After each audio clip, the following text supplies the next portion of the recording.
Ready सब?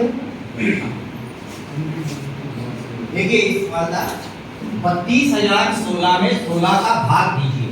या इसी को इस रूप में भी लिख सकते हैं कि 32,016 को 16 बराबर भागों में बांटना, क्योंकि भाग की संख्या का अर्थ होता है इसको बराबर भागों में बांटना। और इस प्रकार के सवालों में आप लोग बहुत ज्यादा गलती करते हैं। तो आज मैं आपको बता रहा हूं कि भाग देने का जो तरीका है 32,016, इसमें हम भाग दे रहे हैं 16।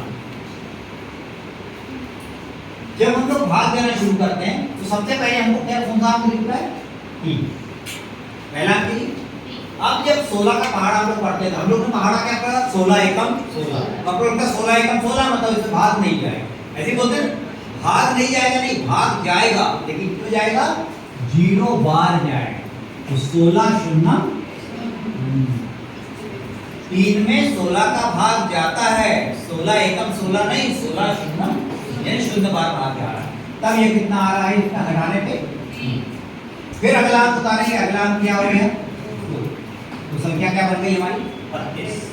अब 16 का पहाड़ा पढ़ेंगे तो 16 एकम 16, 16 दूनी 32। तो ये हो गया आपका 16 दूनी 32। हो गया खत्म, शेष कुछ नहीं।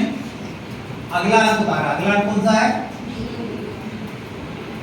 ये हम इसलिए टिक करते जा रहे हैं ताकि आपको कंफ्यूजन ना हो कि कौन सा अंक उतारा। ठीक, फिर 16 का पहाड़ा देखिए, यहाँ पर 0 आना है, क्या करना पड़ेगा? 16 शून्य, क्योंकि 16 एकम 16 भी 11 होगा। यहाँ हो गया 16 शून्य, हो गया, ये भी खत्म। अगला अंक उतारेंगे, क्या हो गया? 1। अब फिर 16 का पहाड़ा पढ़ेंगे, क्या होगा? 16 शून्य, क्यों? क्योंकि 16 एकम 16 1 से ज्यादा है, क्या होगा? 16 शून्य,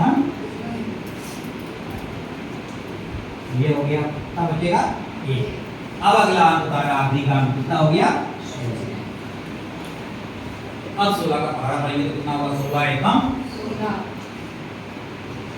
तो ये जो भाग नहीं जाता जो है, यहाँ पर कितना आ गया? ठीक है, तो हमारा जो आपका आंसर हुआ वो आंसर कितना हो रहा है? 2001। क्यों? क्योंकि इस वाले 0 का कोई सार्थकता नहीं। ठीक है, तो 2001 इसको हम कैसे पढ़ेंगे? इकाई, दहाई, सैकड़ा, हजार, 2001।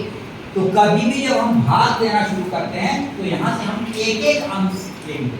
ठीक है, और जब एक अंक देने पर पता चलता है कि अपने को भाग नहीं जा रहा है, भाग नहीं जा रहा नहीं, भाग हर संख्या का हर संख्या में भाग जाता है। लेकिन हमारे दिमाग में है कि हम लोग पहाड़ा 2 से पढ़ते हैं, हम लोग 1 का पहाड़ा नहीं पढ़ते, हम लोग 0 का पहाड़ा नहीं पढ़ते, इसलिए ये कंफ्यूजन होता है। ठीक है ना, वो आगे के स्टेज में बच्चा खुद समझ जाएगा। इसलिए 3 से शुरू करना है, 16 शून्य, 3 में भी 16 का भाग जा रहा है, कितने बार जा रहा है? 0 बार, इसलिए 16 शून्य। और जब हम इस प्रक्रिया को अपनाएंगे तो कभी भी हमारा जो सवाल है कभी गलत नहीं होगा। अब कर लेंगे सब लोग बात? ठीक।